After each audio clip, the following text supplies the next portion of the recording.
Les Gambiens se sont rendus jeudi aux urnes pour élire leur président.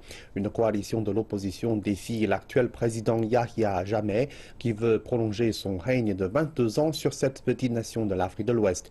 Et pour la première, il doit faire face à une vive opposition. Le vote des Gambiens a été marqué par une coupure des communications téléphoniques et Internet dans le pays depuis mercredi soir. Le scrutin s'est déroulé de façon unique, c'est-à-dire en introduisant les bulletins de vote dans des urnes de couleurs différentes. Le gouvernement a affirmé que cette méthode garantissait l'étanchéité à la fraude. Le président Yahya Jammeh a dirigé la Gambie pendant plus de 22 ans.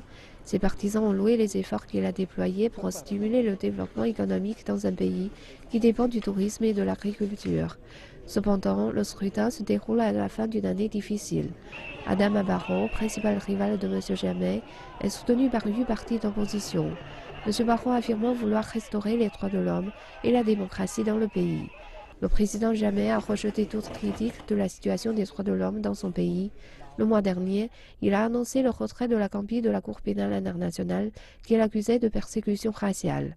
Âgé de 51 ans, Yahya Jammeh a dit à ses partisans qu'il briguera un 5e mandat grâce à une intervention divine. Il a également mis en garde l'opposition contre d'éventuelles manifestations à l'annonce des résultats.